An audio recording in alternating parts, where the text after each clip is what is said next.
Live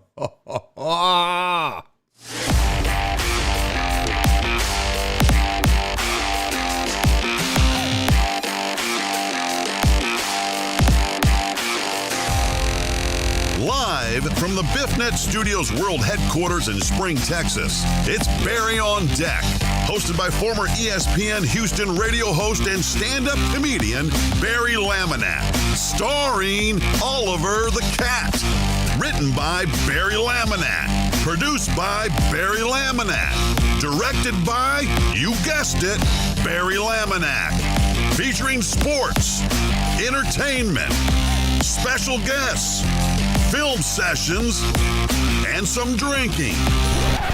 Okay, a lot of drinking. Viewer discretion is advised. And now, here's your host, Barry Laminack. What's up, you damn dirty deckheads? Welcome to Barry on Deck. I am your host, Barry Laminack. Thank you guys for being here. Today is Monday, August 9th, 2021, and this is episode number 308 of Barry on Deck. As always, Barry on Deck brought to you by the AP Law Group. If you have been injured in an accident, please make sure you have this number in your phone, 713-913-GO-AP. Do not get bullied by the insurance companies, people. Have some good folks on your side, and those good folks are the AP Law Group. All right, welcome to the show. Hey, hi, how are you? I hope you had a good weekend. Did you do anything interesting? Any news today? Anything going on? Anything we should talk about? Hi. Oh, this is going to be a good show. Oh, we're going to have fun. We're going to have fun today. We're going to have a good time. I have so much planned for you. You want the rundown? Here's the run. I remember, by the way, I remember how I used to do this show.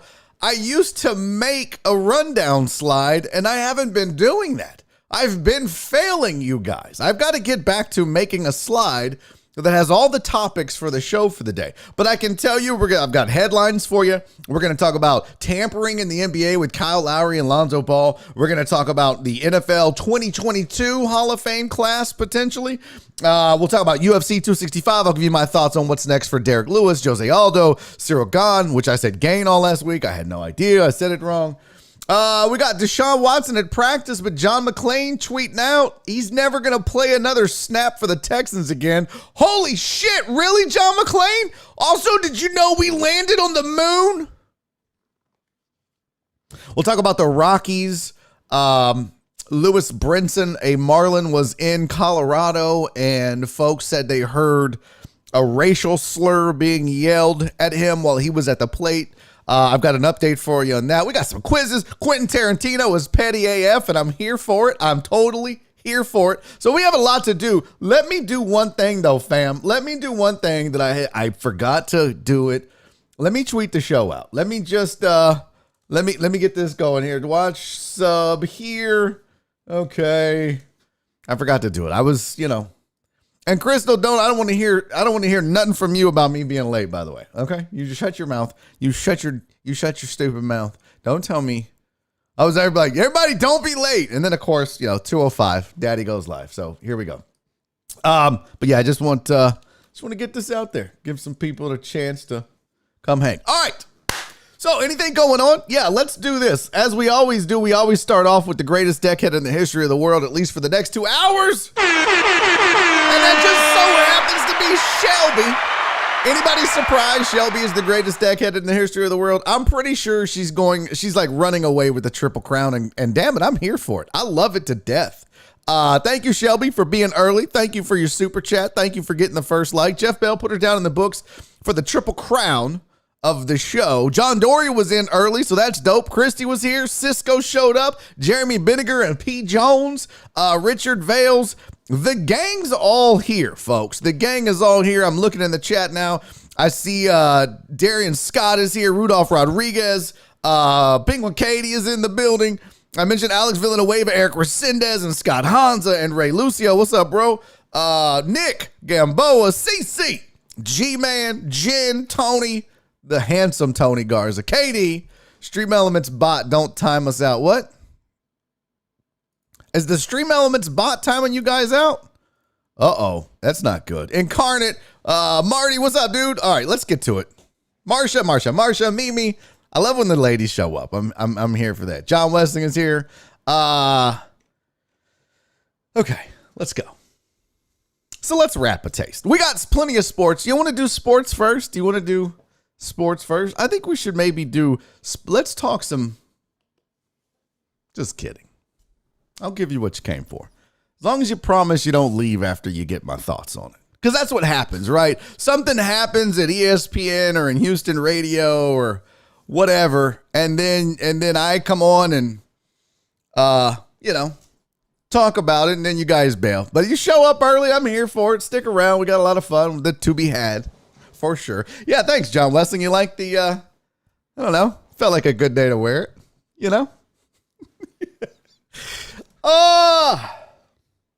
Let's talk about what's going on in Houston sports media. As some of you may know, that maybe you're watching this for the first time and you don't, but I spent 7 years at ESPN Radio here in Houston, Texas. So this next 5 to 10 to 30 hour might bore you if you're not into Houston sports radio. So I would welcome you to come back or, whatever, but hang tight. It's going to be interesting. So if you are into Houston sports talk, Houston sports radio, and followed me here from ESPN, then you know what's going on. And what is going on is there has been a monumental shift in the philosophy at ESPN Radio here in Houston, Texas. Let me give you some background on the thought or the direction that ESPN was in for a long time, or headed in for a long time. So in Houston, here in Houston, there are three sports talk stations, three main sports talk stations. There's Sports Radio 610, there's Sports Talk 790, and there's ESPN 97.5. Now, two of those, 610 and 790, are AM stations, and one of those, ESPN 97.5, is an FM station.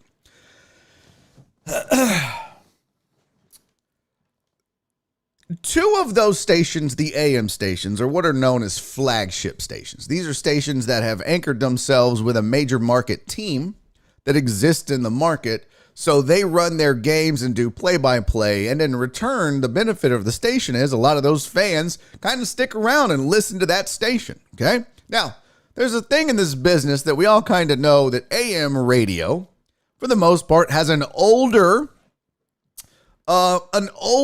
fan base, I guess, an older listening audience. I'm not telling you young people don't listen to AM radio. I'm just saying if you looked at the numbers overall, I think AM skews a bit older. FM tends to skew a bit younger. You've got young kids listening to, their hibbity-hoppity, poppity-poppity music, and they're flipping the dials, and then they go from teens to tweens to 20s to... They're still flipping the dial, and maybe they happen across a sports talk station and they're sports fans. So you're going to get that too, right? So I'm just laying the groundwork for you here when I give you my thoughts about what happens. So the thought process behind ESPN, the philosophy behind ESPN 97.5, at least in the 7+ years that I was there, or close to 7 years, was that it's FM sports talk radio. It should appeal to the FM listener. It should be a little younger, a little fresher, a little hipper, a little funner, a little crazier, a little edgier. And that worked for a very long time. A lot of you talk about the fact that you started listening to ESPN because of shows like The Rush and The Blitz. And even The Bench fit that mold. And The Suspects, The Usual Suspects, the show that I did with Joel Blank, fit that mold. And in its heyday, ESPN had like 4 of the top 5 or 6 shows in the market in its heyday, in its prime. And the reason they did that way was strategically, I think the powers that be knew that in a sports talk market where sports talk itself, for the most part, doesn't draw well ratings-wise in this city. When you look at shares a 2-3 share and isn't great. And that was what 790 was getting, leading the market in the spring book, the last book I saw. 610 had a 2.2. Gal Media, ESPN 97.5 had a 0.6. All of the 0.6 is awful, but all of those numbers are bad. So Sports Talk, it's a competitive but low ratings grab here in this city. So ESPN kind of knew that, look, and this is just a fact. They don't have a franchise. They don't have they're not a God, why am I forgetting the word? They're not a flagship station. That's what I was looking for. They don't have the Texans, they don't have the Rockets, and they don't have the Astros. They have like Dynamo or Skeeters, and I'm not knocking those, but that's just not going to be the same draw in a city of 6 million people that the three major sports teams are. Part of the reason they don't have those flagships is that they struggle with their signal.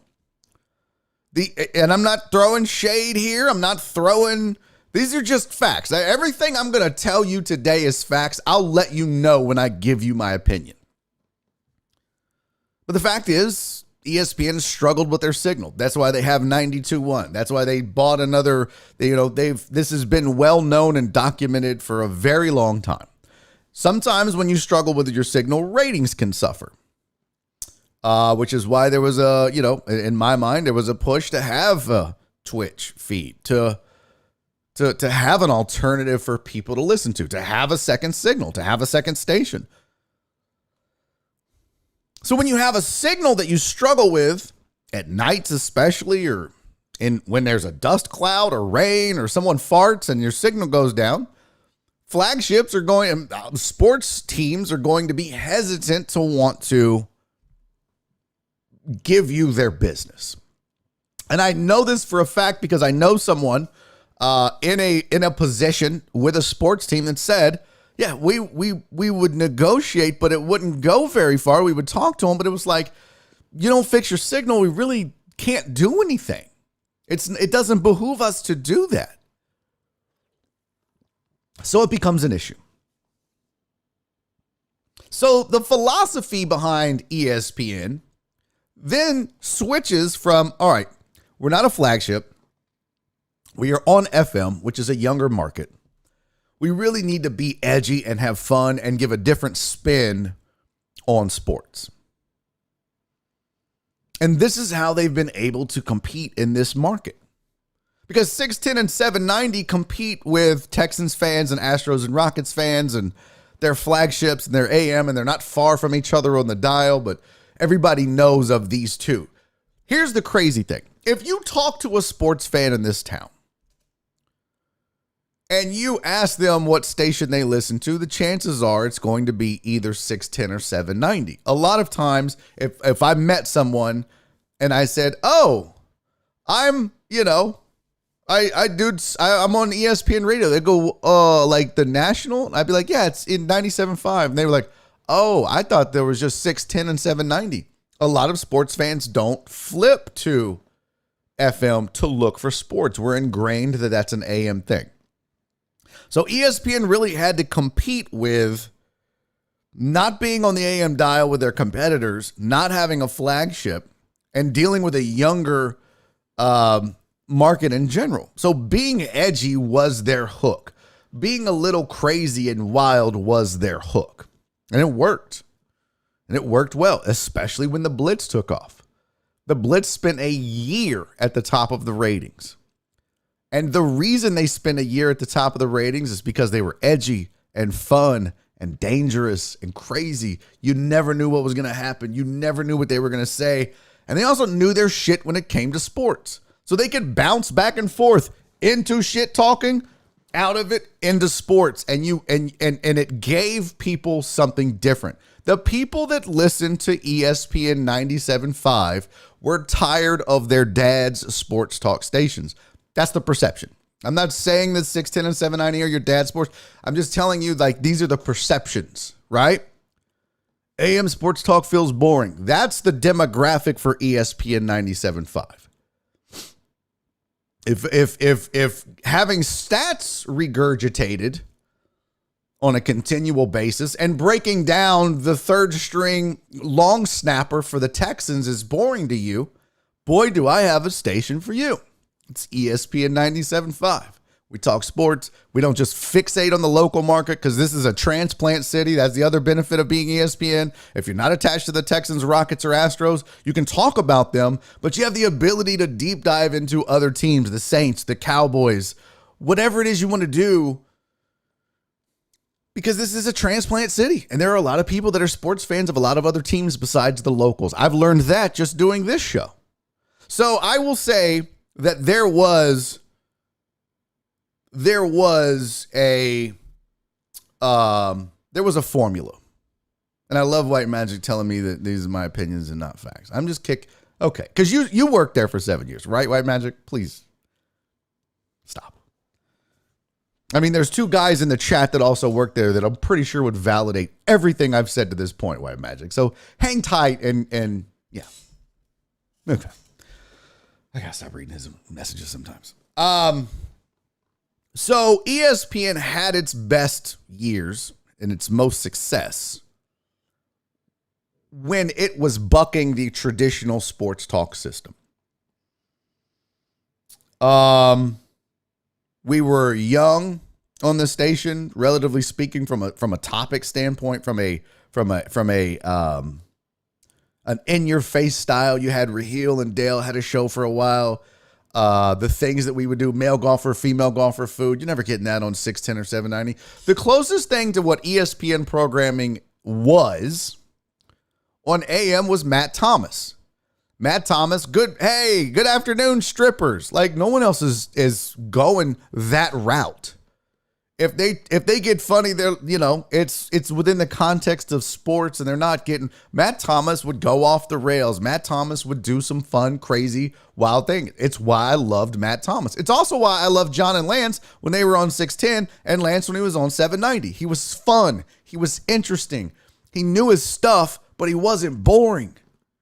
It wasn't just mundane sports talk. And again, I'm not singling any person out in this market and saying that guy's boring. All he does is talk sports.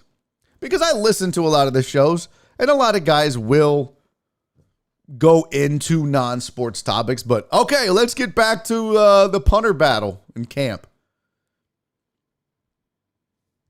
So Matt Thomas right now is the number one show in this market. Anyone want to raise their hand and guess why? Anyone want to? Because it's fun. Because he's crazy. Because he's interesting. Because he talks sports, but he's not stick to sports guy.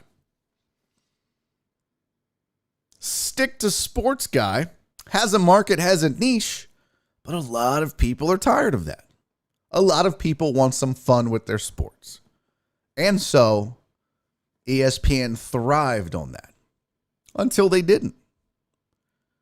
There was a lot of changes I was a part of. I was let go. Raheel was let go. There was some shifts. Josh Ennis was brought in. He's kind of a station killer in a lot of ways, if we're all being honest. I know what Barry threw shade. Oh my God. Yeah. I mean, let's be real. Everywhere Josh Ennis has gone has been a problem.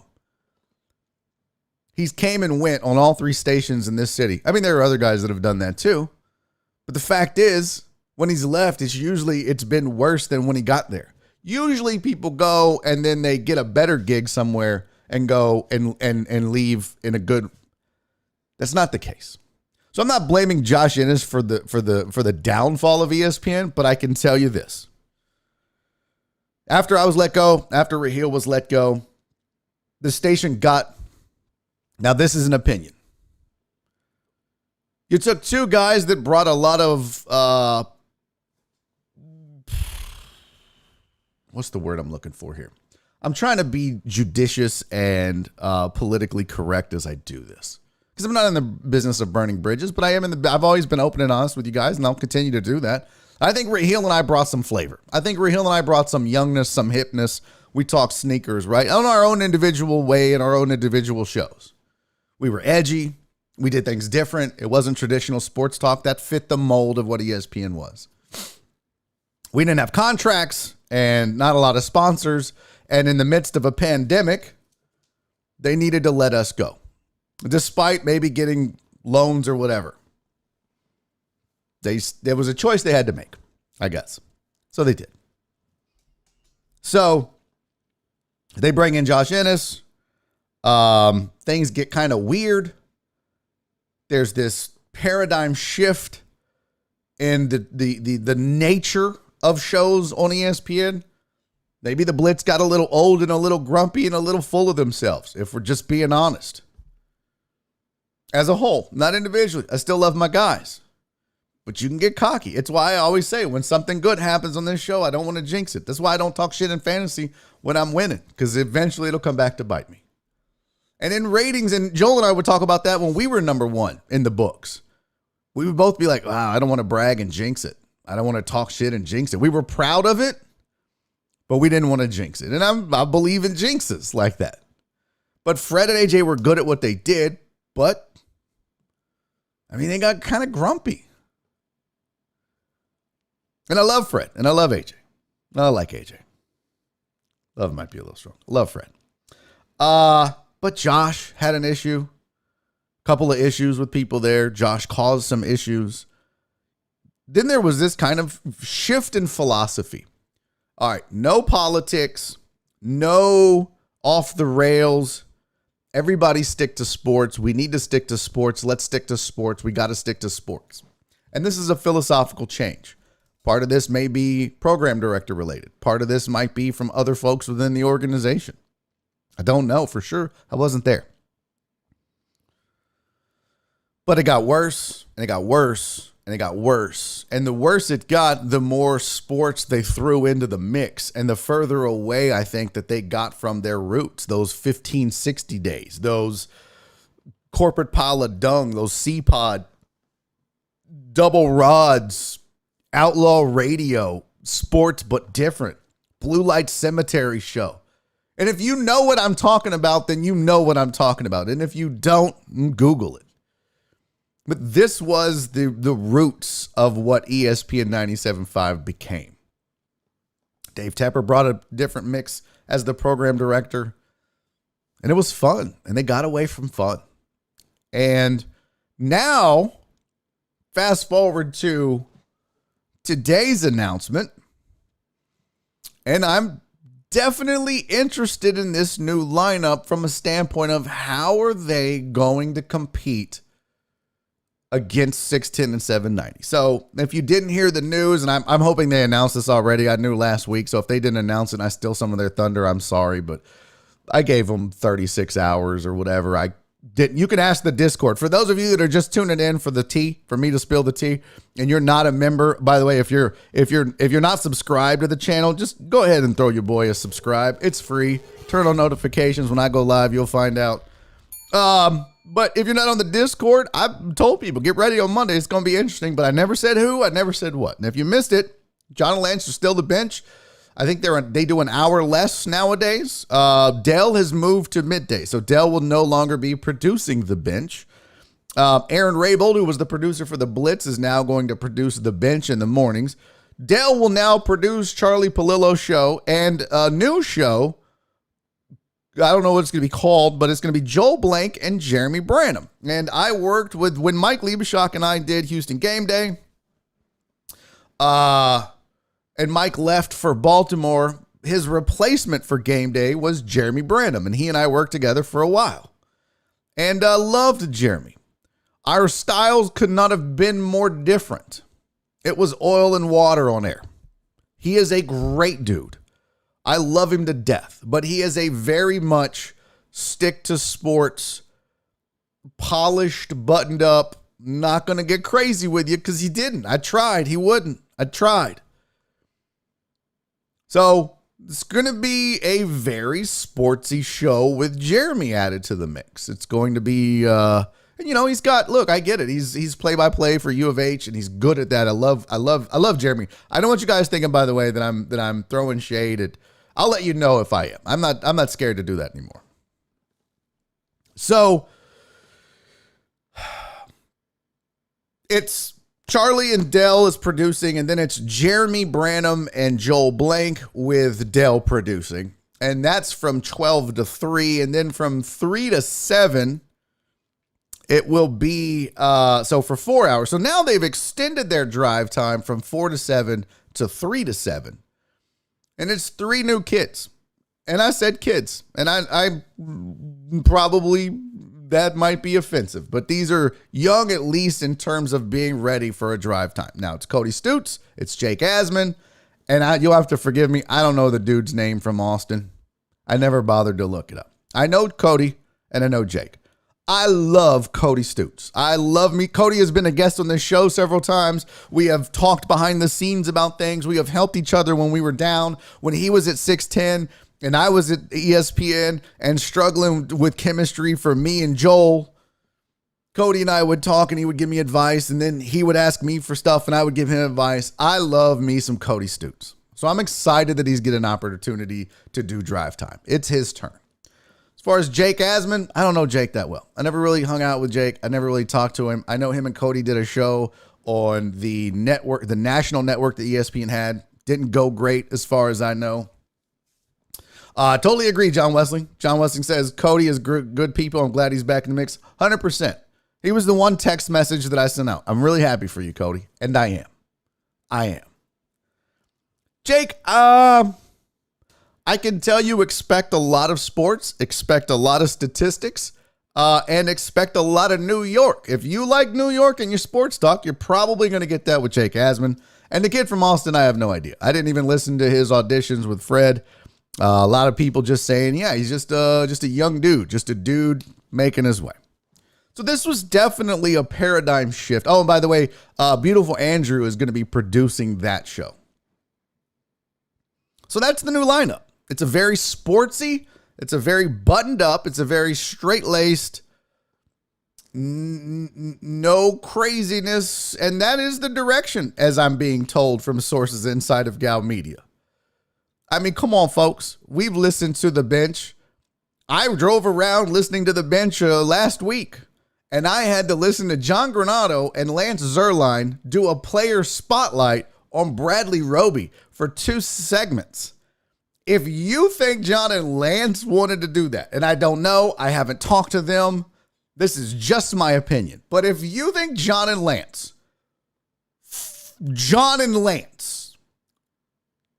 those guys, the crazy guys, if you think they want to do player spotlights on Bradley Roby for 2 segments, you are out of your mind. This is a direction and a directive that ESPN is going. And if you're in and you're on board, you're in and you're on board.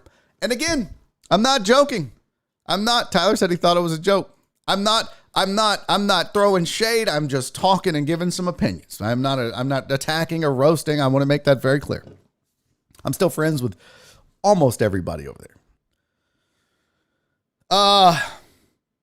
But this is their direction. And I'm worried about the station because you're not going to out 610, and you're not going to out 790, especially if you're bringing in inexperienced guys to do your drive time in the afternoon. Now, my personal opinion in the matter is they should have put Joel in drive time. That's what I would have done. If I was the program director at ESPN, Joel Blank would have been given the drive time show. I would have paired him up with somebody. I wasn't going to be in the mix, but that's what I would have done. And then I would have maybe, if you're infatuated and enamored with the dude from Austin and Jake Asman, maybe put Cody with Joel. I don't know. Jeremy. Okay. I will say this. I think Cody and Jeremy were closer to be ready for a drive than Jake and the dude from Austin. I think Joel was it made the most sense. I don't know why they're leaving him in the midday slot. I mean, my guy has paid his dues. He's done everything that station has asked. He's worked with everybody. The shit that he had to go through with me and Travis when we were auditioning for the show. And then when they let me go, pairing him up with Palillo and having to work that dynamic, knowing Palillo likes to do solo shows, and then throwing him with Nick, and then, some of the other things that they had requested that he do outside of his normal day-to-day job of radio, and he's done it all. He's been a company man. He's brought them some of the biggest stars. I mean, he's got a Rolodex like nobody's Rolodex. I promise you, a lot of the celebrities that you see at that station, Joel gets because Joel knows them. Not that they can't get some. Not that they can't get some. Joel brought in Mattress Mac. I mean, like, my guy paid his dues and he deserved that slot. And that's what who I'm most sad for. Not me, because I don't have a job. Not Raheel. Not anybody else. I'm the most sad for my dude, Joel. He deserved the drive time slot and he didn't get it. And he should have.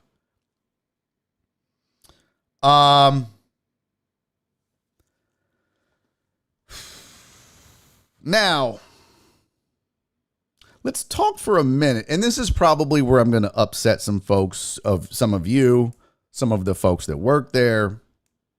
But I think I just need to say what needs to be said and what's obvious. I understand some of the hires.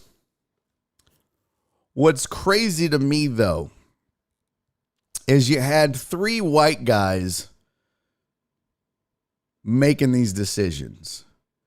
And they brought in 5 white guys to the station. Somehow, a station predominantly Caucasian managed to get more Caucasian.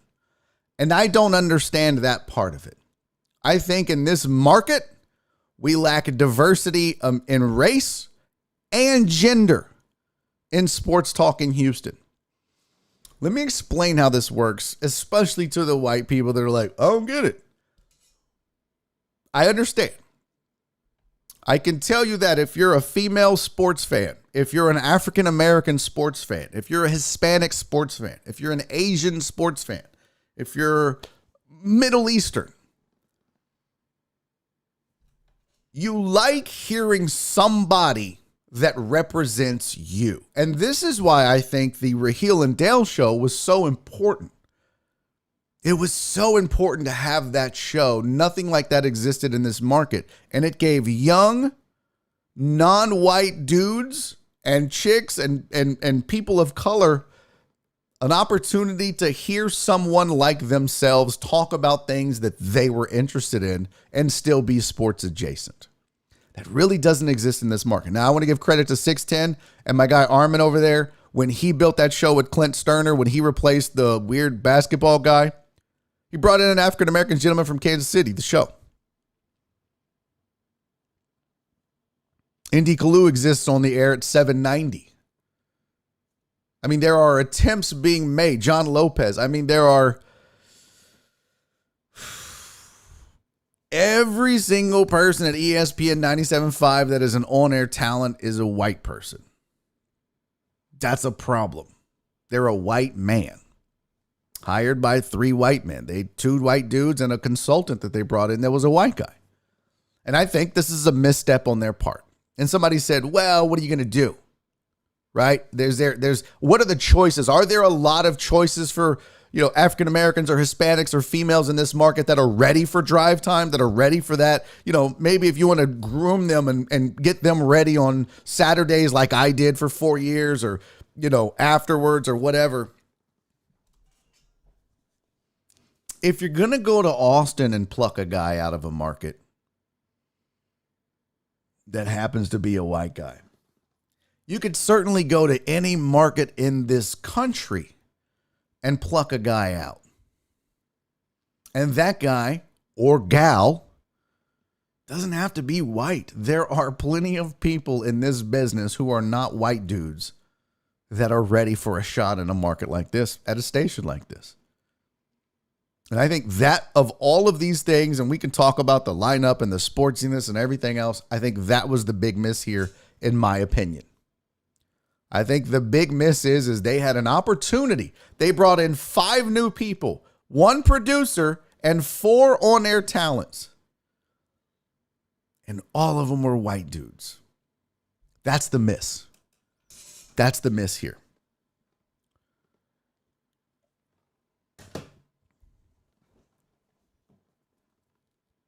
I think that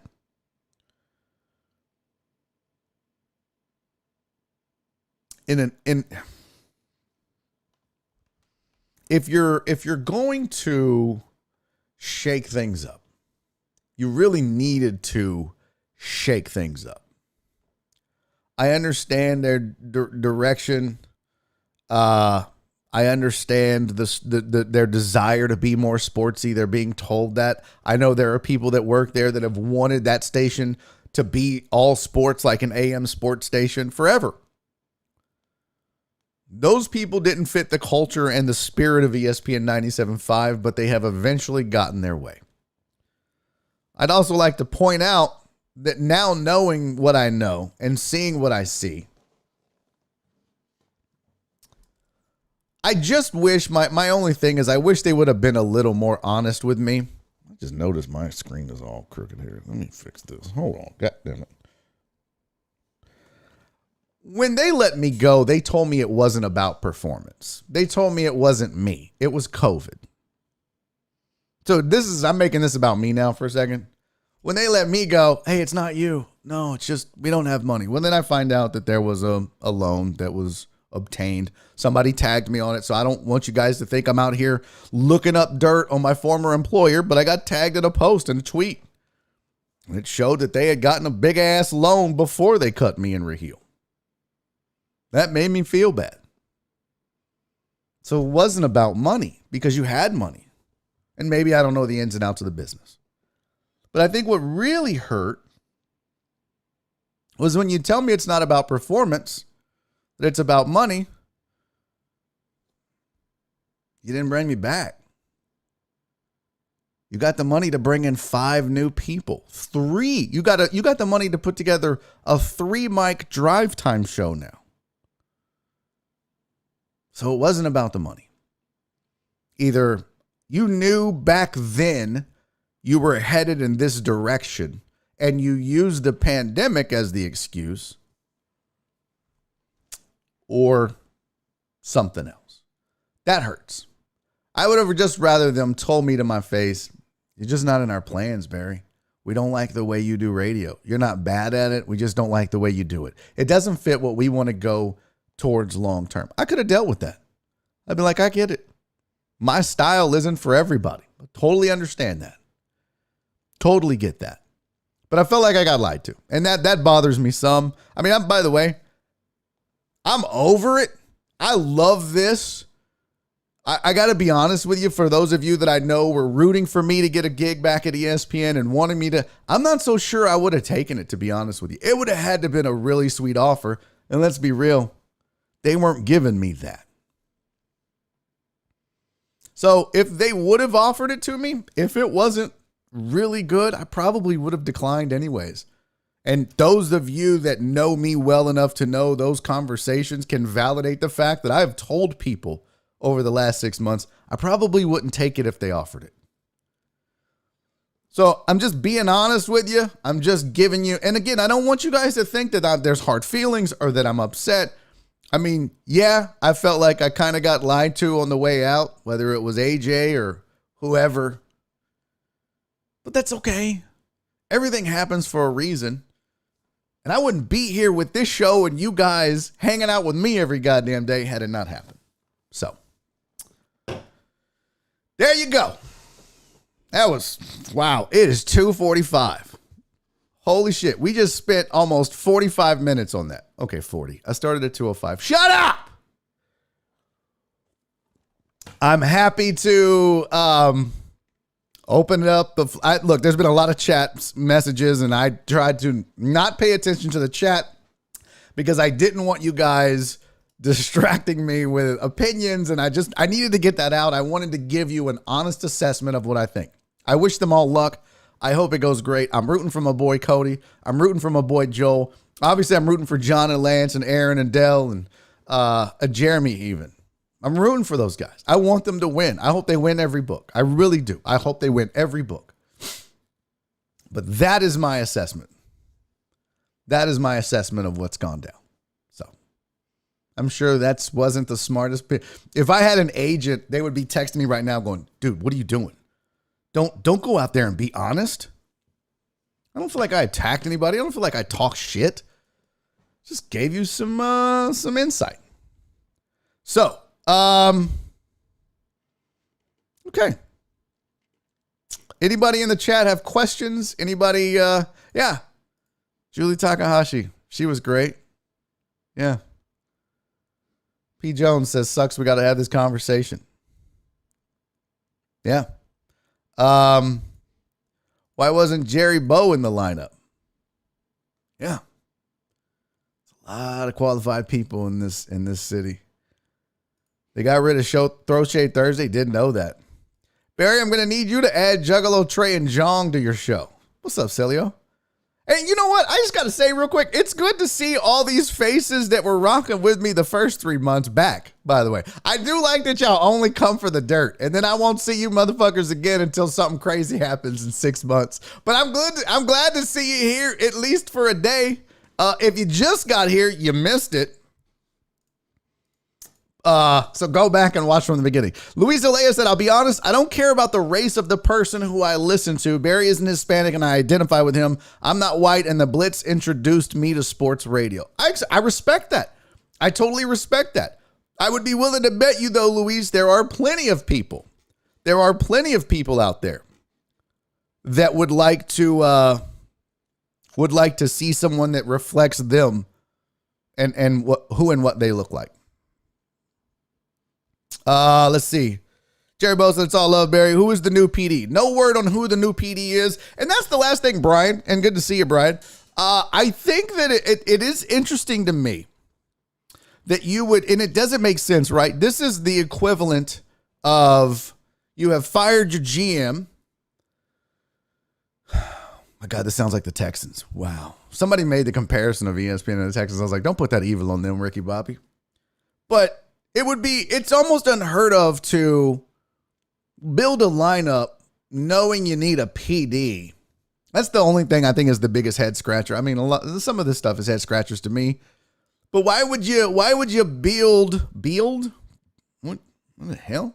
Why would you build a lineup and not have a PD involved in that? So basically what you're going to do is you're going to go out and find a PD and hand this to them and say, here's your team.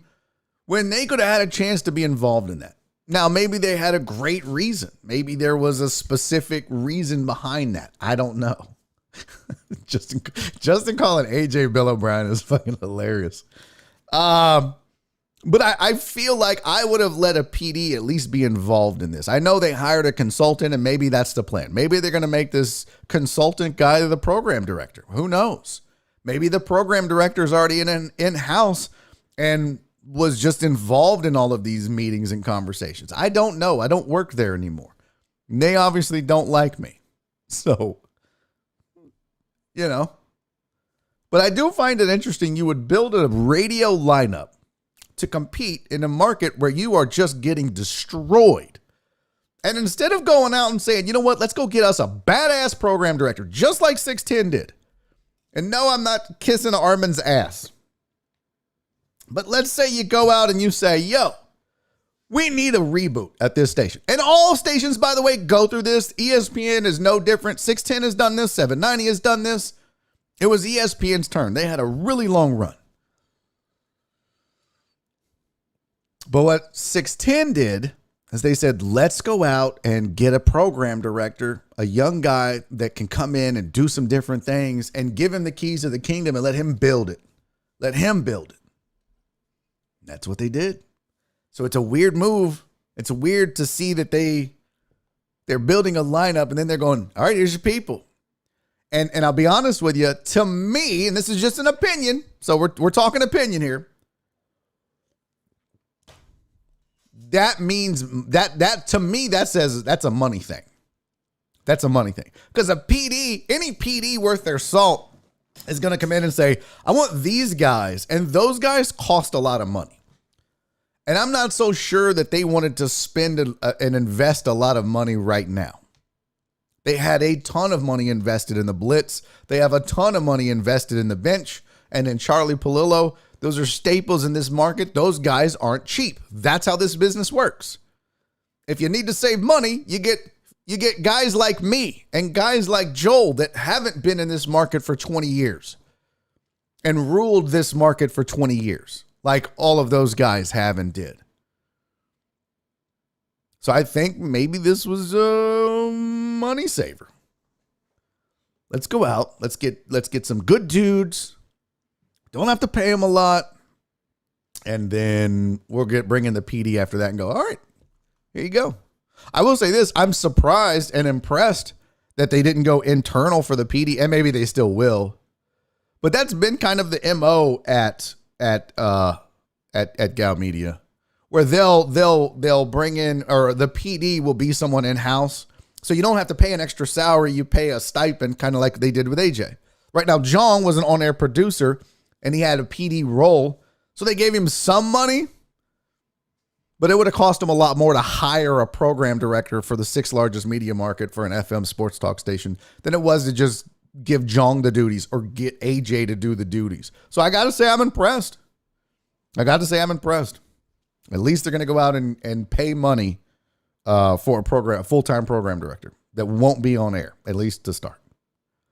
So good for them. Christopher Mina says Sports Radio Tampa sucks. All they do is talk Bucks, Rays, and Lightning. Yeah, that's most sports talk.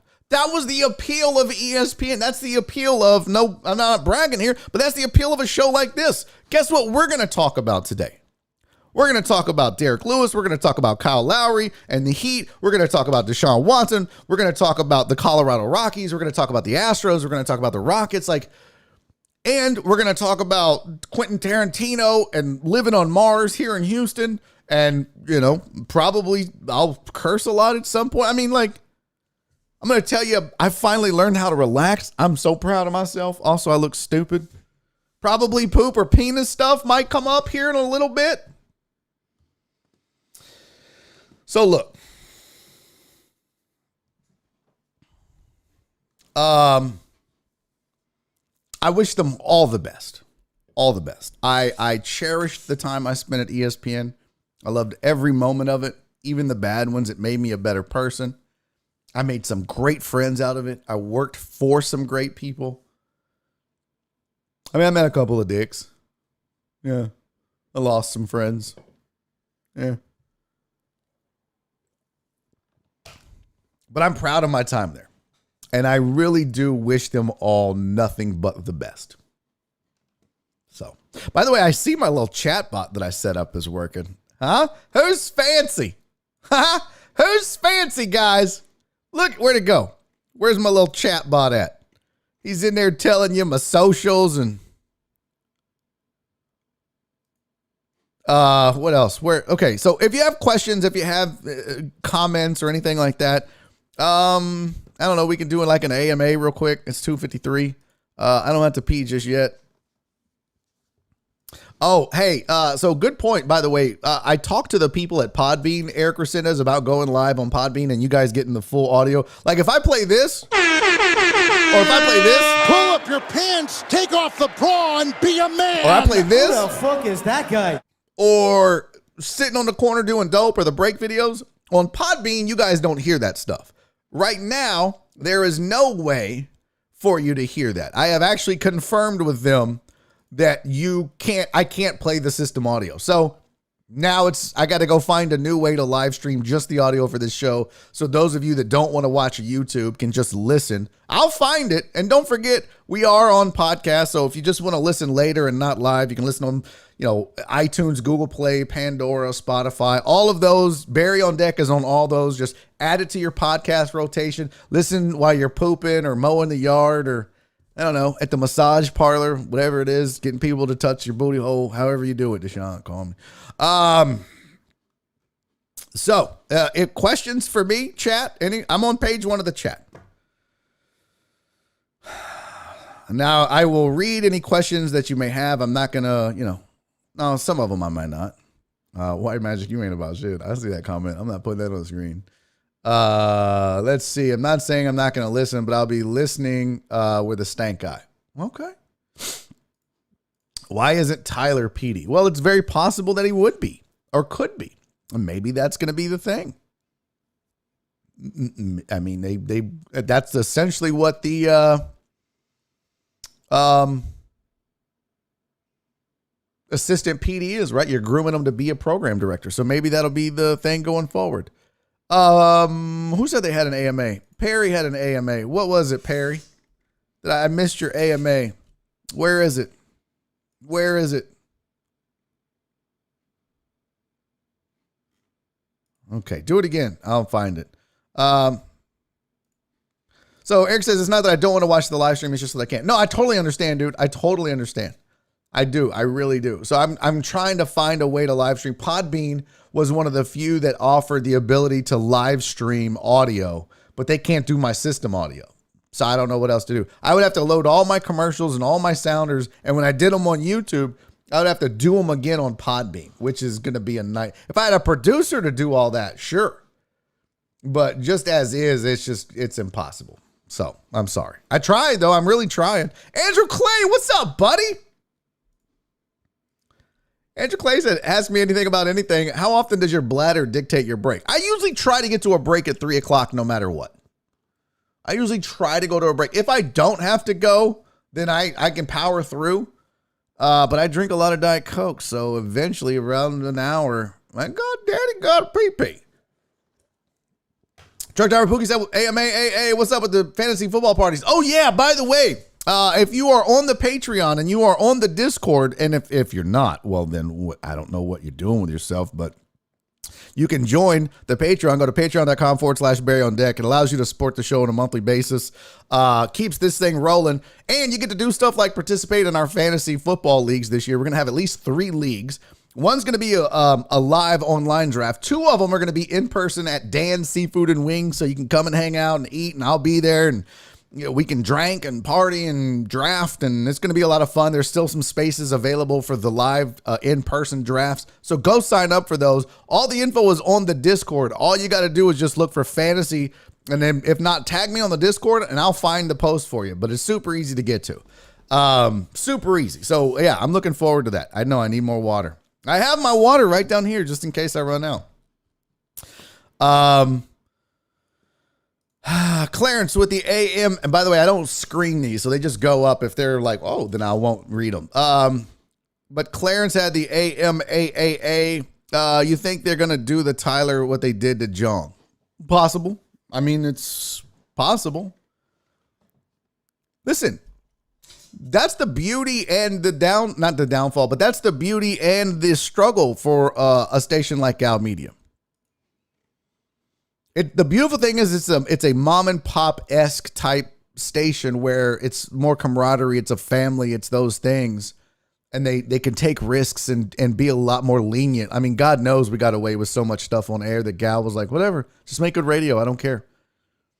And we didn't have Cumulus or iHeart or corporate conglomerates looking down and, hey, can't do it. Button it up. We need a tease every in and out. We need this. We need that.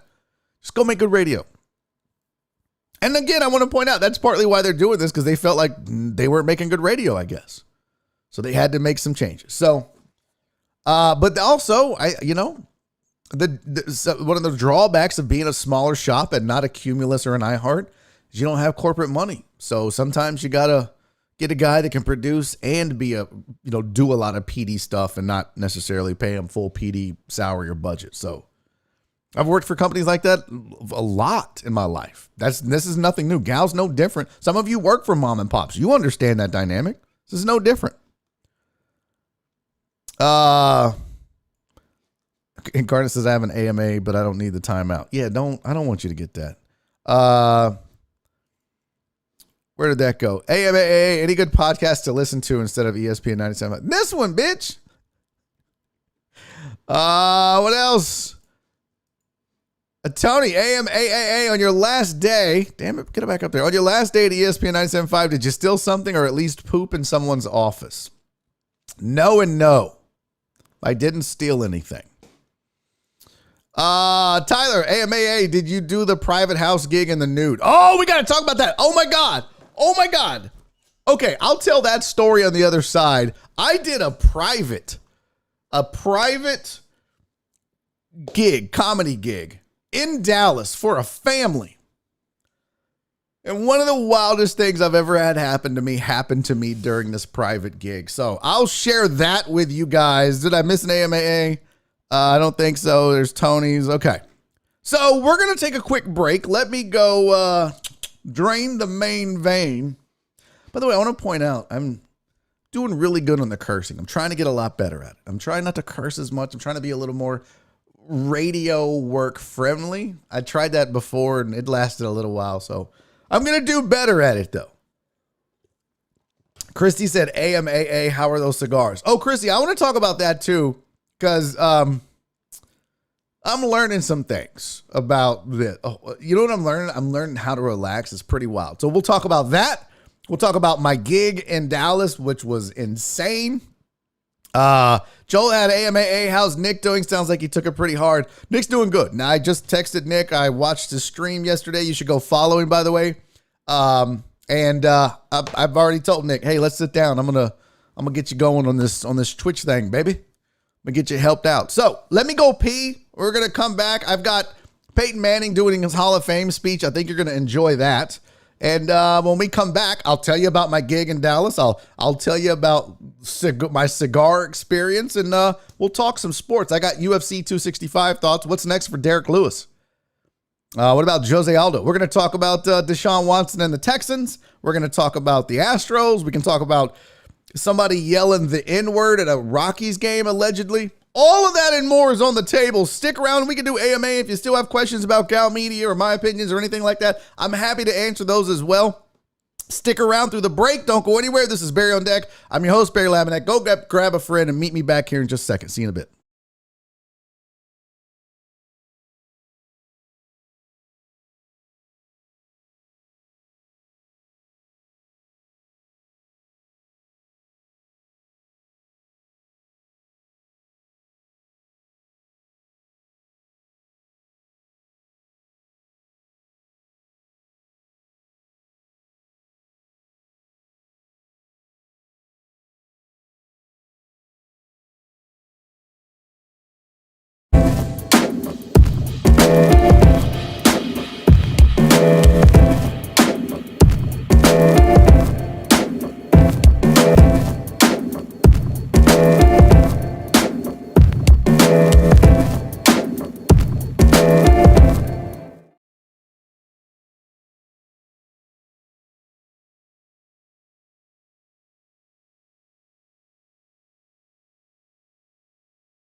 Oh, shit, I'm on mute. I'm sitting here talking. I got to get these break videos fixed because when I go to break and then I have to mute my mic, I always forget to turn it on when I come back. God bless it, but I'm here. All right, listen, I got to say what's up to my boy Nick. It looks like he showed up in the chat. Good to see you, homie. Thanks for being here. I know, Alex. Listen, it's a one-man show. This is difficult to do. You have no idea how difficult it is to try to pull off, especially when the break video doesn't work. I'm supposed to hit a button like this to play. A break video is supposed to play. That didn't happen. It was a blank screen. It sucks. I don't like it, but I'm here. All right, let me tell you about my story. So I had a private gig in Dallas. Got it at the last second. And the guy was like, hey, are you free? I said, yes. And it's just a guy, like a booker. He books comedians and stuff. And he was like, okay, the gig is a couple's baby shower.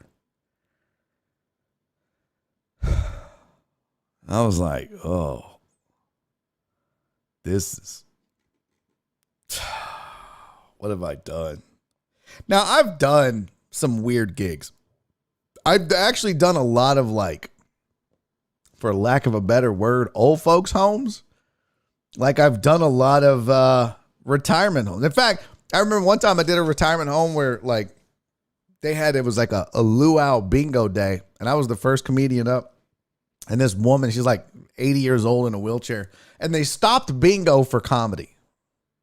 Huge mistake. I'm 3 minutes into my set, and this lady goes, from her wheelchair, she just goes, can we go back to bingo? I was like, oh my God. Oh, this is the worst thing ever. So I've done some crazy things. But this one was nerve-wracking. I was like, I've never done a baby shower. Now, I have done privates at people's houses before. One time I drove to Austin to do 30 minutes for a guy's birthday party, which you might think, okay. He was Pakistani, and most of his family didn't speak English. So they were great, by the way.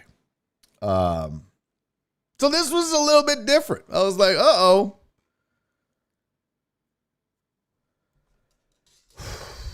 So I show up to the shower and no microphone. So it's on a back porch, and this is a big ass house too. This is a nice house. And this family and these people were the sweetest people in the world. So nice. So I get there and I've got to work clean. There's no cursing. Don't do any political jokes. Got to be, family friendly. There's little kids. There's old people. There's churchgoers. You got to be funny, but you got to be clean. No problem. I can do that. So they don't have a microphone, but it's a big backyard. I mean, I'm talking this thing sits on several acres, and they've got park benches everywhere. And so I was like, well, I guess I'm just going to yell these jokes at these people for 45 minutes. So I start the show, and I'm killing. I'm doing good. I'm yelling these jokes at them, and they're laughing, and everything is going great. Everything is going great. And I'm telling a joke or a story about my first time ever visiting Tornado Alley and going through a tornado. And it's like a 6 or 7 minute bit. Oh, that was, yeah. So you're asking about the Osteen bit. They at first asked me not to do that. And then the dad and the brother heard it and they were like, oh, you got to do that. So I ended up doing the bit. It went fine. I do that joke in the Bible Belt all the time. It always starts off like, oh, by the time I'm done, they loved it.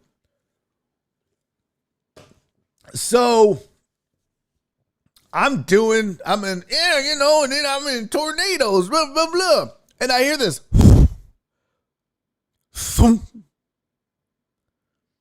But it doesn't register, right? Like, I don't know, there's people behind me moving and I'm in mid-sentence and the whole crowd goes, oh. And I was like, did I just cuss? Did I just say fuck? Oh, no. Oh, no. Because y'all know, like, that's my go-to word. And I was like, oh, God, did I just say fuck? And I didn't even realize I said it. Oh, no. This is not good. And then people start looking past me. Now, the house is behind me. And I'm like, what is everybody looking at? And I turn around and up 4 steps is their porch to the back door. And I look at the back door. On the ground, a dove has flown into the glass and killed itself in the middle of my set. How do you compete with that? How do you compete with that? I don't have a joke good enough to go up against a bird committing suicide in front of kids. I mean, the kids were horrified. The people were just like, oh my God, what just happened? Only thing I can think of is this is going so poorly that this bird was sitting in a tree listening to me tell these jokes and was like, I can't do this shit no more. I can't take it. He's awful. And just ended it all. And I turn around and I'm like, what just happened? And they were like, that bird just hit the window and died. I was like, oh shit. What do you say? What do you say? I'm like, Barry, I don't have any bird jokes. I'm like, well, folks, dinner is served. That's the only thing I can think of. I was like, and this guy, the craziest part is this guy is inside and he hears the bird into the window. So we're all looking at this dead bird just laying on this porch. And this guy comes out and And he opens the door and he goes, oh shit. And he sees this dead bird and he picks the bird up and he goes, huh. And he walks inside with it and shuts the door. And now I've got to go back to a comedy show like nothing has happened. Like this bird didn't murder itself on their door and some rando dude just walked out and picked it up and went inside with the bird. So I was like, well, all right. I wish I had some bird jokes. I was like, how do you follow that? I just said that out loud. I really don't know where to go from here, folks. I've never had a bird kill itself mid-set. I'm not sure if I'm going to be able to recover from this. Do we all just need a second? I feel like, do I lead everyone in a prayer? So, Incarnate said it was Todd reincarnated. That's an outstanding joke, Incarnate. Good job. Hey, Total Dallas, thank you for the super chat, my friend. He said, that's what it sounds like when doves die. Oh, come on. Come on. Take yourself a victory lap, Total Dallas. That's a damn good joke, my friend. Well done. Well done for you, Total Dallas. Well done. Well, so the show goes on. I do fine. Everybody's happy. They're great. And I go back inside to talk to the dude. I'm like, bro, because in my mind, I'm thinking, if this guy took this bird inside and then is like, hello, like I started thinking of the Monty Python. I would like to return this parrot. What's wrong with it? He's dead. No, he's not. He's stunned. No, he's dead. I was thinking about that bit. And I thought, if this guy, like if you've never seen a bird do this before, I have. We've had this happen at this house. We've had this happen. Birds do it all the time on our sliding glass window. But what happens is they hit the window and it knocks them out. But then they get up and they're like, oh shit. And then they fly off. And I'm like, yo, this dude just took this bird inside. This sumbitch is going to wake up in the house. Like, I hope he at least tied his wings up or put him in a Ziploc. So I go inside and I'm like, hey, bro, what you do with the bird? He goes, oh, shit. He said, I brought it inside. And I was like, well, I guess he's dead. He was like, I went to pull his head off. And I was like, you what? He's like, I went to pull his head off. And I was like, bro, why would you pull his head off? He's like, I don't know. I didn't know what to do. I was like, why'd you even pick it up? He's like, I panicked. So he says, I went to pull his head off and then he started struggling and it made it really difficult because he's not dead. Why are you trying to, if the bird's like, hey man, what are you doing? Let go of my neck. Let go of my head. That's a bird that isn't dead. And you don't need to pull his head off because he's alive. He was like, well, I didn't know what to do.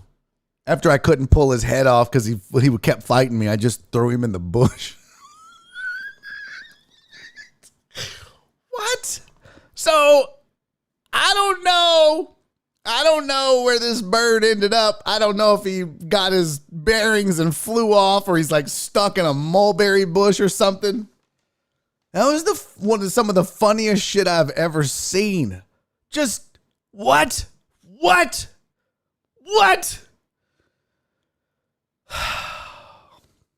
Hilarious. So that was my that was my comedy gig in Dallas at a baby shower, couple's baby shower at a really fancy house where a bird tried to murder itself and survived, and then a guy tried to murder the bird and survived and then threw it in a bush for no damn reason. That's just absolutely insane. All right, let's talk a little sports. We got to do some sports, folks. Here's your sports headlines for the day. The Dolphins have agreed to rework the contract of Xavier Howard, who said he wanted out, wanted to be traded if they couldn't get a deal done. He seems happy for now. We'll see if that continues. In case you didn't hear, Josh Allen has agreed to a 6-year extension with the Buffalo Bills. Jalen Green looked really good in his summer league debut. A lot of you guys are freaking out. Let's just remind everybody it was one game at summer league. A lot of those cats ain't going to be in the NBA. But hey, he made some shots. He made some nice passes. He was a facilitator. Good first showing for Jalen Green. The Astros were very underwhelming and actually pretty bad in their series against the Twins. But let's not forget, they're without Bregman. They're without Yuli. Brantley got hurt. They'll be fine. Bregman is expected to return soon. When this team is healthy, there's no issues from a lineup perspective. And I went and looked. I didn't watch all the games. I went back and looked at the box scores too. Nothing. I mean, the pitching wasn't excellent. You know, McCullers struggled a little bit, but it wasn't like he was getting hit all over the park. He even talked about it after the game. He's like, they just found the holes. They hit them where they weren't. It wasn't like there was hard contact, and that's true. Bullpen wasn't terrible. Starting pitching wasn't terrible. Luis Garcia gave you a good game in that win. Greinke did okay. Bullpen did okay. I mean, none of this was terrible. You're not going to win every game, especially with a shorter lineup. So, we'll see. And then just so we can talk about this, Deshaun Watson's at camp, and they're talking about the fact that he's finally back with the team after showing up to begin with. And Chuck says, is Deshaun going to be a Texan this year or no? I tell you what, there's really, I would love to tell you that there's a clear-cut answer to this, Chuck, but I think this all depends on what the NFL decides to do. Now, he doesn't want to be here. Everybody knows that. And I saw John McClain post on Twitter, Deshaun Watson's played his last snap for the Texans. He'll never take another snap again. Joel's is way better. One, we all know his track record with accuracy isn't the greatest. Also, this feels like a very fortune teller-esque type of tweet, right? Like, hey, something good's going to happen to you. Let me read your palm. This line means you're going to have something good happen. This line means something bad's going to happen. And this line means you owe me $40. I mean, come on, fam. Are you really going out on a limb on Twitter, John McClain, by saying Deshaun's never going to play another snap for the Texans? But I'll tell you this, Chuck, to answer your question, Ray says, I say he's gone. Look, he's gone. He's gone. It's just when and where and how. Here's the issues and why he's still here. One, and the biggest one, is because the NFL hasn't decided what they're going to do with him yet because the case is lingering and dragging on. Two, nobody's going to make a move until that happens. No one's going to send any kind of asset to the Texans for Deshaun Watson until they know how long he's going to be able to play and when and where. Three, the Texans are in a weird spot where the value for Deshaun Watson is so low, but their expectations on return is so high that they're just going to be unable to get a deal done. And they're going to be unable to get that deal done until the NFL finally comes out and says, hey, look, we're just going to suspend him for 6 weeks or 6 games, and then it's behind us. And I think that could be the best thing to happen for all parties. The Texans, Deshaun Watson, and whatever team is going to end up trading for him. The Eagles, the Broncos, the Dolphins, whoever it ends up being. I still say Dolphins. I still say he's going to Miami. I kind of broke that 6 months ago. I told you guys that he was in Miami doing some things. So at the end of the day, as soon as it's possible, I think he's gone. Do I think if that doesn't happen until week 7, do I think he's the starting quarterback for the Houston Texans? No, I don't. I don't think they're going to play him. And if these reports are true that, they're just holding out hope and maybe he'll come around, it's not going to happen. That's just not going to happen. Hey, Jimmy John, thank you for the super chat, buddy. Sending a $5 super chat. He said, I worked at Petco when I was in high school. Had some parakeets die from some illness. Bird guy took the birds and left them by the KFC dumpster next door. Oh my God, damn. That is terrible. That is just awful. Also genius. Because then nobody's like, oh, look, these are dead birds from Petco. They're like, man, they really don't cook their chicken all the way through over there at the KFC. Oh, there's my little Stream Elements bot. Don't stop, get it. Can we get a Miranda shout out? No. Miranda doesn't deserve a shout out. Chuck says, I agree. No one is getting him until they know the outcome of his butt tickling lawsuit. Yeah. That's just, would you? Think about that, Chuck. Think about everybody that wants to, you got to move him. If you're the Eagles, if you're the Broncos, if you're the Dolphins, are you trading for Deshaun Watson right now? Especially if you're the Dolphins or the Broncos. You have a real opportunity to do some things this year. And if you disrupt your team by bringing in a guy that's not going to play for 6 weeks, well, then what's the point? Now, the only saving grace to do that right now is if the Texans are willing to sell low to move him. And I don't think that's the case. They're too dumb over there. They're too dumb to go, well, let's just get rid of him. But would you? If you're the Texans, I say they're dumb. I don't think it's a smart organization to begin with. But if I'm the Texans, I'm not selling low. It's like stock, right? Buy low, sell high. You don't sell low on Deshaun Watson. When you know, if you got to fade him being out for 6 weeks, 6 games, I think that could be the best scenario. Incarnate said, no shots, no cussing. Barry's going the way of ESPN 97.5. And he's white. I think that's the most likely scenario with Deshaun Watson. Now that I think about it, I could see the NFL ruling within a couple of weeks of the season start and saying, look, we're just going to suspend him for 6 weeks, which gives the Texans, lets them off the hook of having Deshaun Watson sitting on the bench behind Tyrod Taylor and Mills, and him being your third string quarterback because he doesn't want to play, or him just sitting out. And then that way it gives them time to shop and get a better deal and not take pennies on the dollar for Deshaun Watson. And it also gives other teams the opportunity to go, okay, we know it's 6 weeks. About week 4 or week 5, let's go ahead and execute this trade. He can sit out a week or so and we'll all be happy. That makes more sense. That makes more sense.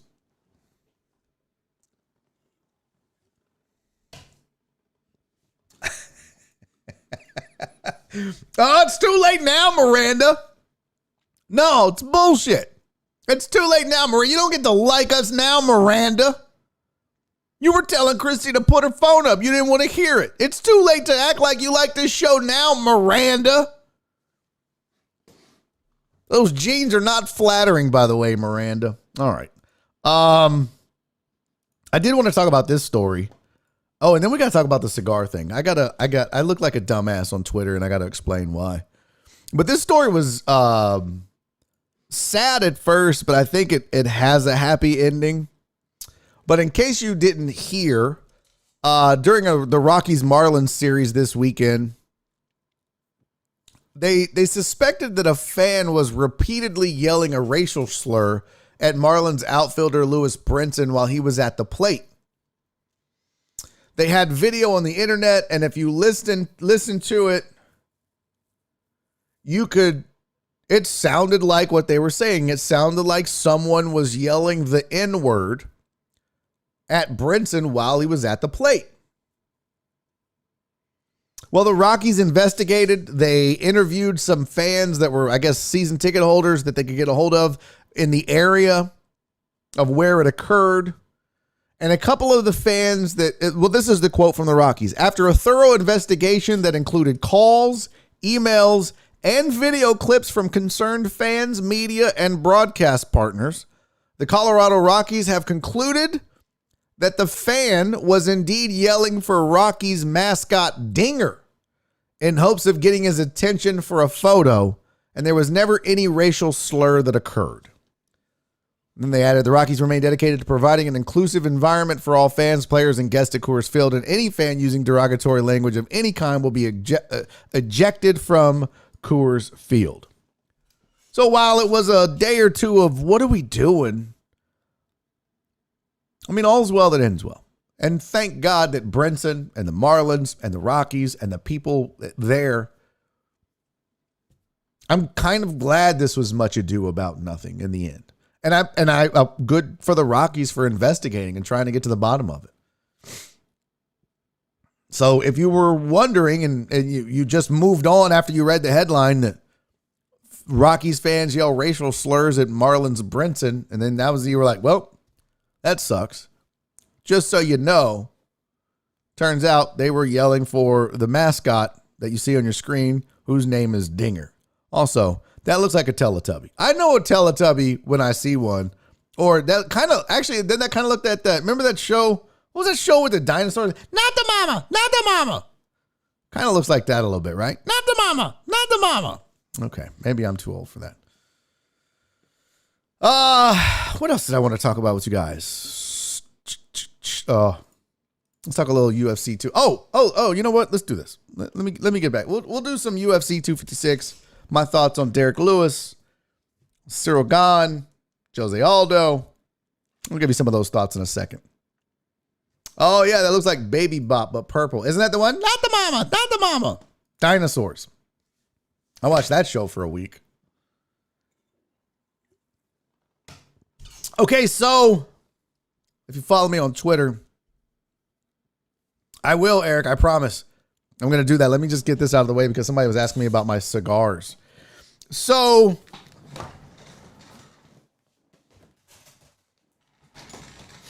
I got my humidor. And I have my cigars. And it's at 65 degrees. I need to get that up a little bit. Got to get up to 70. But I decided I wanted to start smoking cigars. I had a few with Dusty Slay, hanging out with him and otherwise, and but why not? I like drinking whiskey. Might as well mix in some cigars. And Nora won't let me smoke. Well, she wouldn't care, but I don't want to smoke in my office in here and have it stinking like cigars and ass all the time. And then it gets in the house. And these windows that I have, Josh knows, 713 Hooligan, who's not here, he knows. These windows don't open. Like these are just one big solid piece of glass. So I decided I would go on the back porch and smoke a cigar on Saturday. Oh my God. I get it. I drove from Houston to Dallas, did a 45-minute set and saw a bird commit suicide.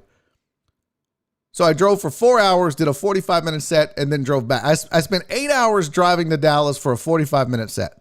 Got home just in time to catch the last 3 fights of UFC 265. On our porch, we had this really nice back porch that we built in this house that we never use. Like I never use this porch.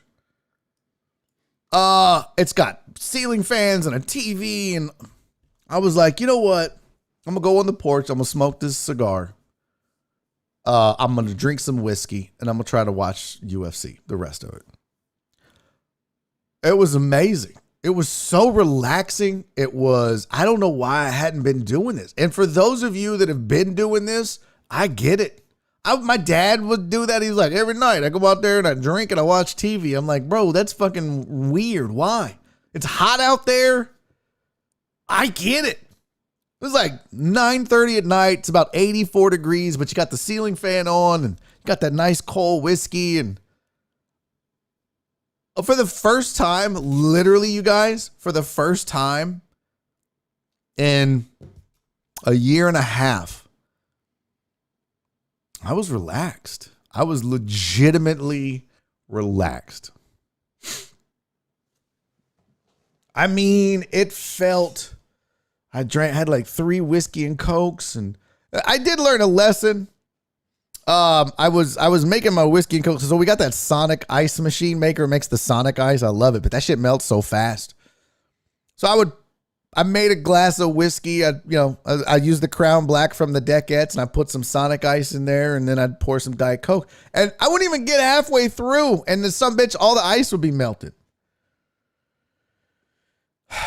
So then I was like, I don't like that the ice melts. And then I decided I would try one of those Yeti cup things. I didn't know. My wife was like, yeah, get the Yeti thing. I was like, do we have that?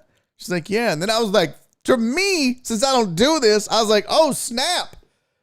This was so smart. So I tweeted it out. I was like, yo, if you're outside hanging out on your porch, drinking whiskey, do it in a Yeti cup. The ice won't melt. And literally so many of you assholes were like, yeah, duh. I was like, bitch, don't duh me. I don't do this. I'm not this guy. I'm not go sit on the back porch and just hang out guy. I don't do that. I don't like outside. It's hot. I don't like being hot. Until now. Oh my God. This is my favorite thing. Already. Like, I did it Saturday night. I did it last night. Probably do it tonight. This is my new thing. And it's so great because it made me clean up the back porch. I got the TV, put a fire stick on the TV, cleaned all the cushions. Now I'm just out there chilling.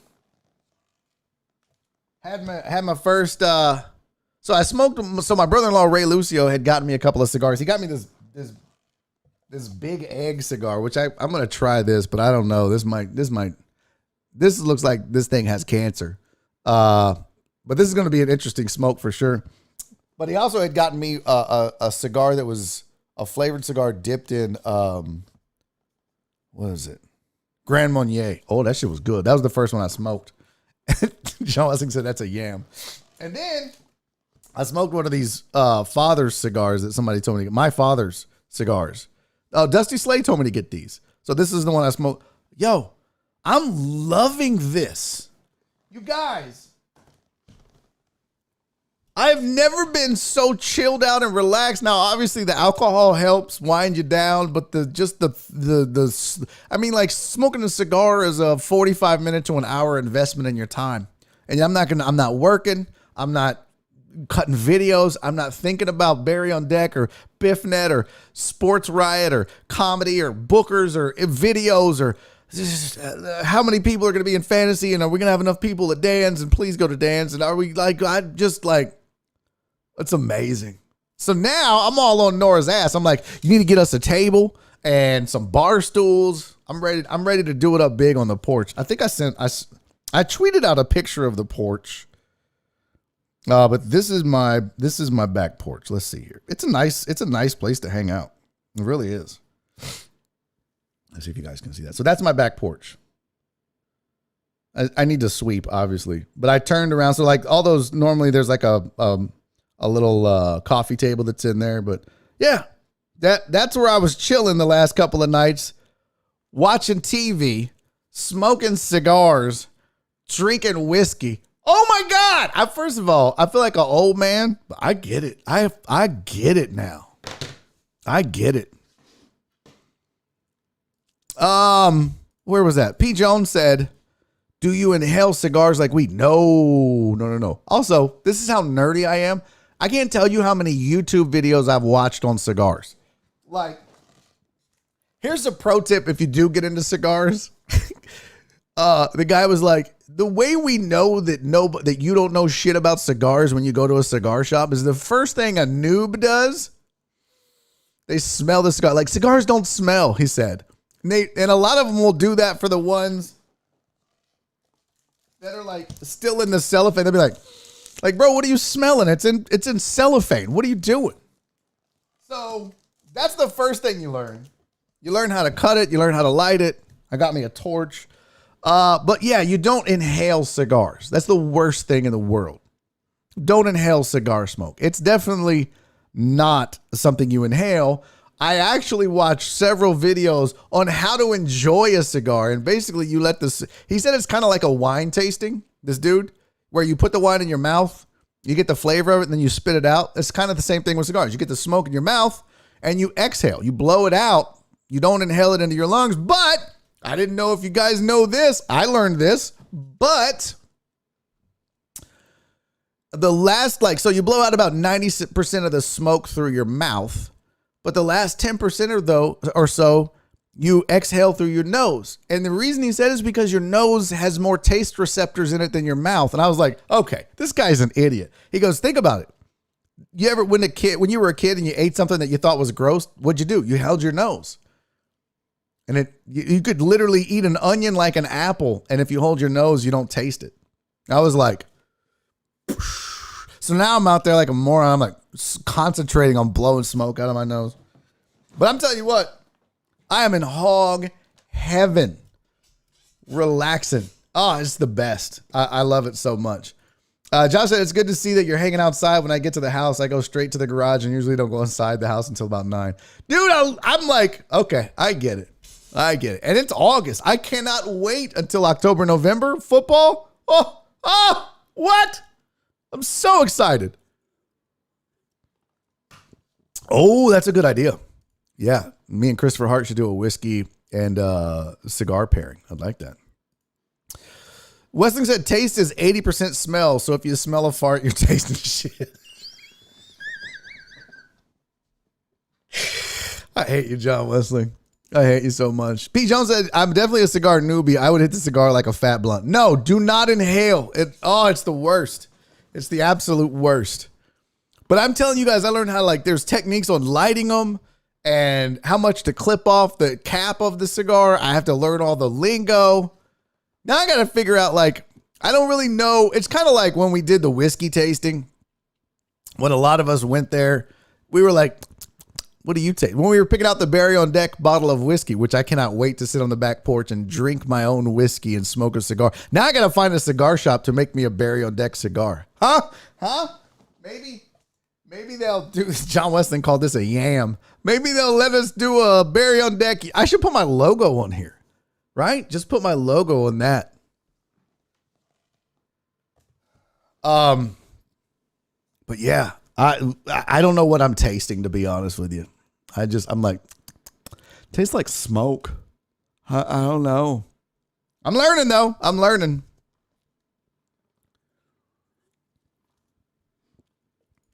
Francisco said, I just got home listening and drinking wine for work purposes. Well, listen, I'm going to hold you to your offer to send me some wine. A cigar dipped in Barry on Deck whiskey. Ooh, that'd be good. What about a cigar dipped in Diet Coke? Shelby said the concept of not inhaling is so confusing to me. It kind of was to me too, Shelby, but it only takes once and you're like, oh, shit. You won't do it again. But as I smoked cigarettes from the time I was 13 until I was like 31 or 34, I forget when I quit. 13 years old, I started smoking cigarettes until my 30s. So yeah, the concept of not inhaling was not easy to kind of grasp at first. Oh, that sounds good. Shepherd AFB had a vanilla cigar dipped in brown sugar. What? Oh my God, that sounds good. All right, let's talk a little UFC 265, guys. Sad news. My guy, Derek Lewis, just didn't have it. UFC 265 went down Saturday at the Toyota Center.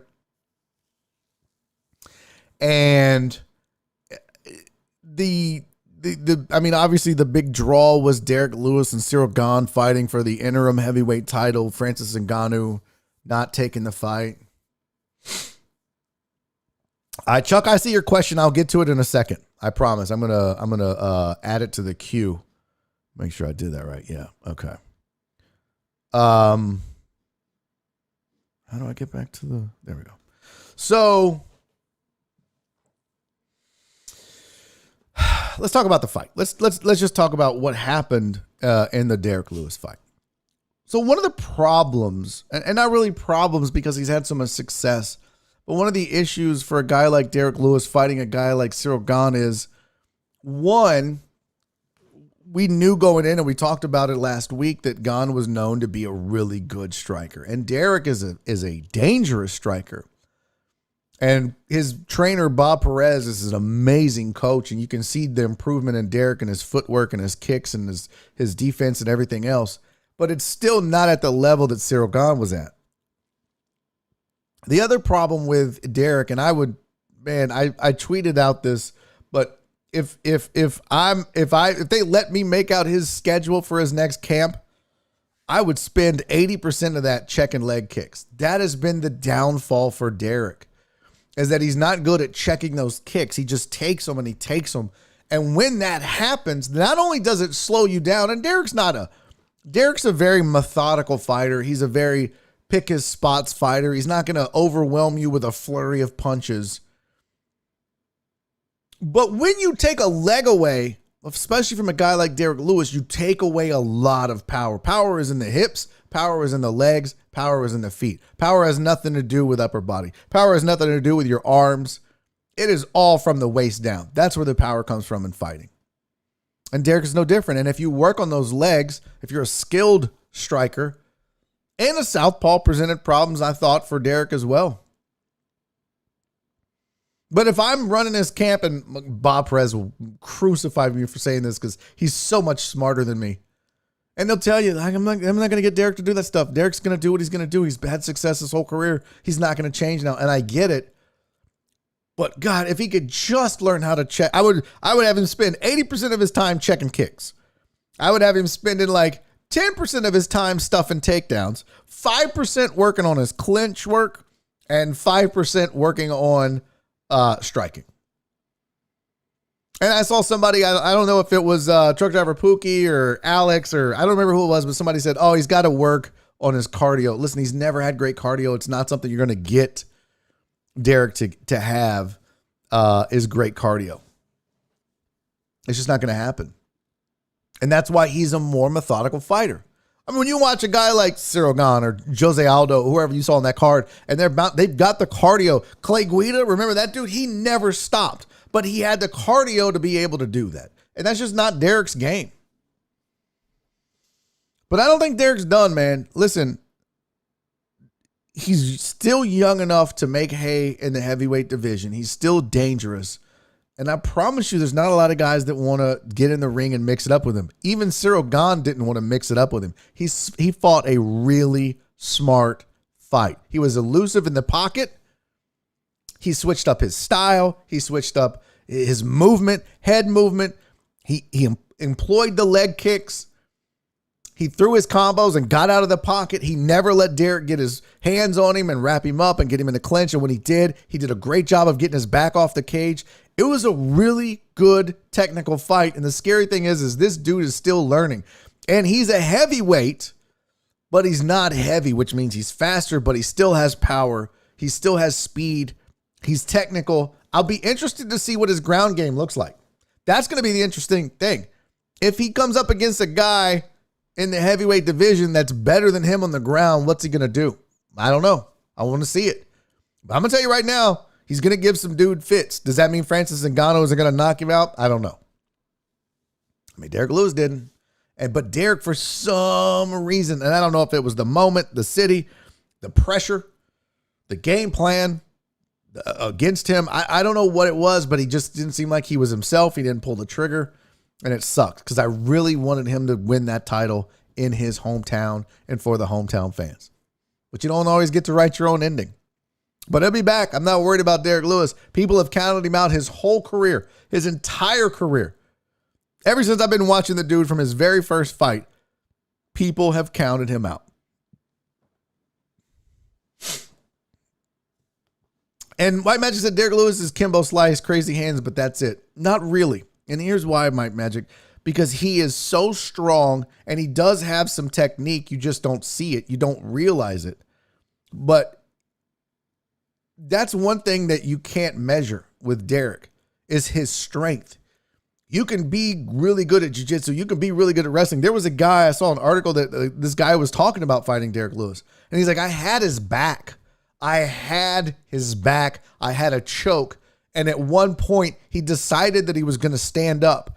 And he literally stood up while I was on his back still. I tell this story all the time about Derek Lewis. I saw him have on his back a Gracie Barra black belt had mount on Derek Lewis.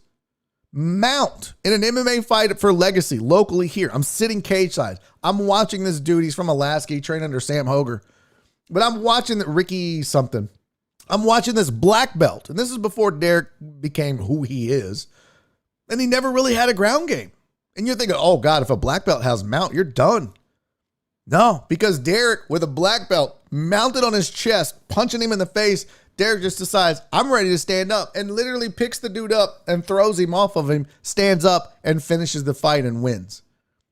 You can't train against that. I don't care if you are a black belt. The only guy that really didn't work against was Daniel Cormier because his wrestling is so elite. So don't sleep on his skill set, White Magic. He's not just Kimbo Slice. I think that's doing a severe disservice to what Derek Lewis has accomplished in the heavyweight division. Kimbo Slice didn't come nearly close to doing what he's done. He's going to be the all-time knockout king in the UFC. Is Kimbo Slice claiming that? No. And you don't get that by luck. A lot of that is skill and heart and determination and perseverance and not just being some street fighter dude. We need to talk about Jose Aldo for a second, though, because a lot of people declaring he's back. I tell you what, he looked really good in the fight. We can all agree on that. His fight against Pedro Munoz at 135, he looked really good. He looked fast. He looked young. He is older. I'm waiting to see it. But if anyone can make that climb back, it's going to be Jose Aldo. I just don't know if he has it in him. I tell you what, though, he looked good at 135.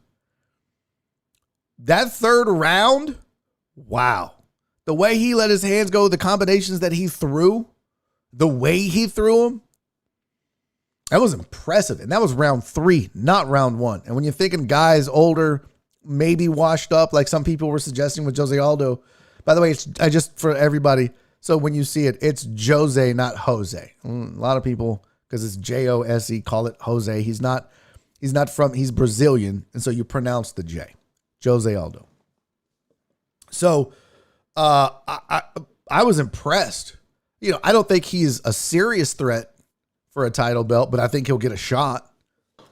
I think he showed something to a lot of the doubters. I think he showed something to a lot of the haters. I didn't watch all the fights. Chuck Darapuki said that was a badass fight. I didn't get to see all the fights. And I don't know what that means, Ben. That's a weird one. I didn't get to see all the fights, but I will say of the fights that I saw, I watched the which I think I saw the last 3 fights. Yeah. I saw the co-main. I saw but this was my favorite fight of the night by far. This Aldo Munoz fight was outstanding. I really enjoyed that. So, yeah. And like I said, my last thought on UFC 265 from the fights I saw, Gain's going to be an issue for the heavyweight division. Still learning. And some of the techniques, some of the things he did, man, pretty impressive. Yeah, we talked about that a little bit, Ben, already. Yeah, we talked about that earlier. I opened up, in fact, part of this segment with that. Wow, it's already 3:50. Man, this show flew by. This show absolutely flew by. Let's see. Let's do this real quick. So I showed you at the break the Peyton Manning Hall of Fame speech. Somebody, I think it was ESPN, while I was sitting on the back porch, relaxing, all cool and all chilling. Okay. Just tried to do some rapping.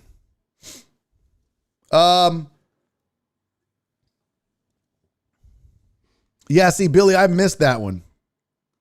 I missed that fight. I missed, where was it? I missed there was another fight that I think was supposedly pretty good. But yeah, I'm kind of mad I missed it now. So here you go. This was on ESPN, and they showed on right after the Hall of Fame. These were like first year eligible players going into 2022's class. So the question becomes, if I threw this at you and I made you pick 3 names from this list that could get in. Well, first of all, if I only made you pick 1 name, who you got?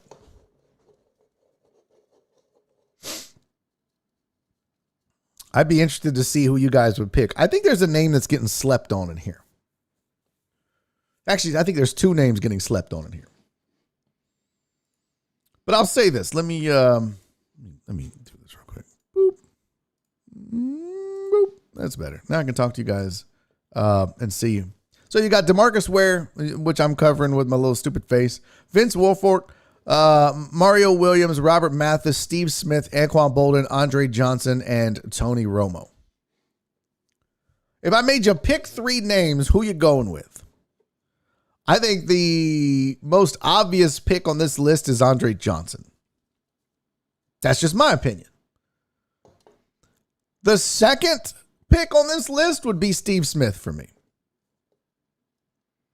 And the third pick would be Vince Wilfork.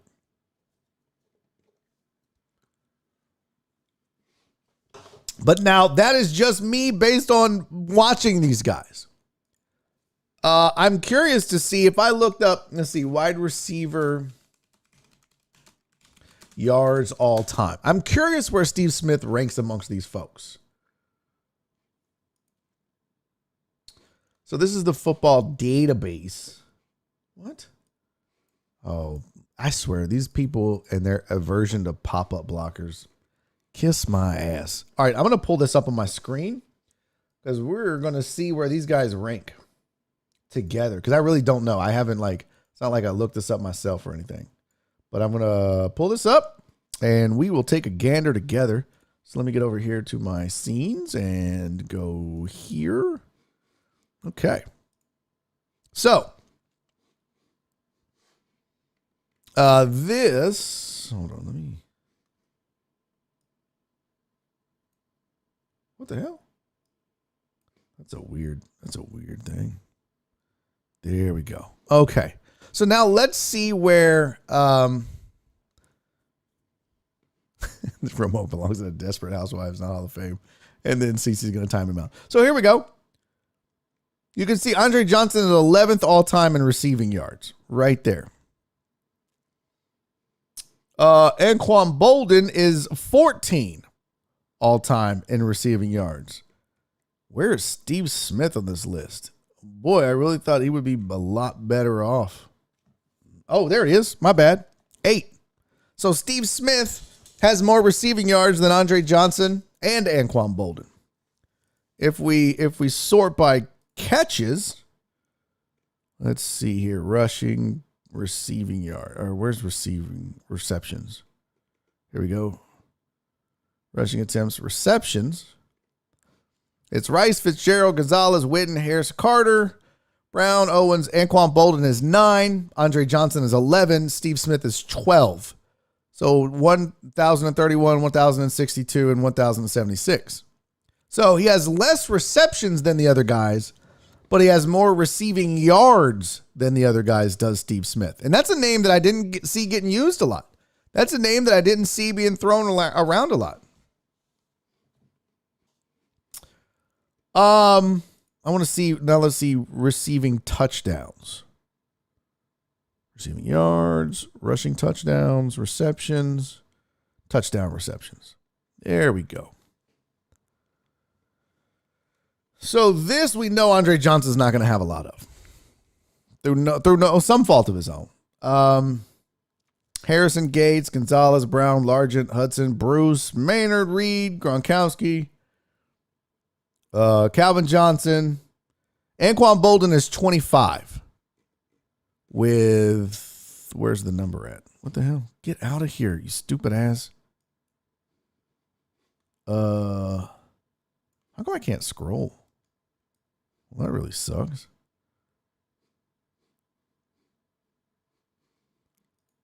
I'm trying to see how many he's got here. Let's see. There we go.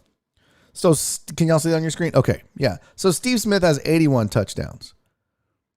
Let's see where Bolden and Andre Johnson are. Andre Johnson has 70.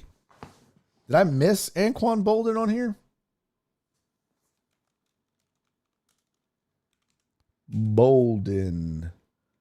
1, 2. He's 25 with 82. So Anquan Bolden has one more touchdown than Steve Smith. And then obviously we saw Andre Johnson down there. So I swear, I think a lot of folks, I mean, obviously we're biased here in Houston and wanting Andre Johnson in the Hall of Fame. But I think a lot of folks sleeping on Steve Smith on this list for sure. And if I'm being honest, and nobody's going to mention it because it's not a sexy position. But if you're a starting nose tackle on one of the most dominant dynasties in the history of the sport, like Vince Wilfork was, I think he's just a no-brainer for the Hall of Fame. I don't think he necessarily means he gets in on those first attempt. But of that list, of those guys that I showed you, of these folks, I think I would put in Andre Johnson, Steve Smith, and Vince Wilfork. DeMarcus Ware, I think, would be a good one too. And I would even, and you know what? Yeah, Andrew, listen, if you came to me and said, all right, Barry, you're showing, your Houston bias is showing, you only get one of those wide receivers, and it's probably not going to be Andre Johnson. I'd probably go Steve Smith, Vince Wilfork, DeMarcus Ware. I could deal with that argument. I mean, even Robert Mathis. I just don't think Mario Williams is going to be a Hall of Fame guy. Doesn't strike me as a type. I'm back and forth on Tony Romo. So, I mean, and you can make arguments. There's a reason all of these guys are on the list because they're all worthy of an argument.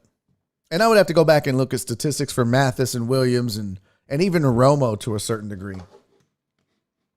I'm curious, where is Romo amongst passer rating? Tony Romo is 9th all time. It's pretty good. Got a better passer rating than Steve Young and Peyton Manning. Wow. You'd have never convinced me of that. You couldn't have told me in a million years that Tony Romo would have a better passer rating than Steve Young or Peyton Manning. That's pretty impressive. Let's see. Completion percentage. Tony Romo is 11th. His completion percentage higher than Aaron Rodgers, just behind Peyton. Actually tied with Peyton Manning. Okay. The problem is, like, when you start getting to touchdowns, Tony Romo threw for 248 touchdowns. Guys like Peyton Manning have thrown for 539. And then, of course, there's the Super Bowls and the wins and the playoff failures.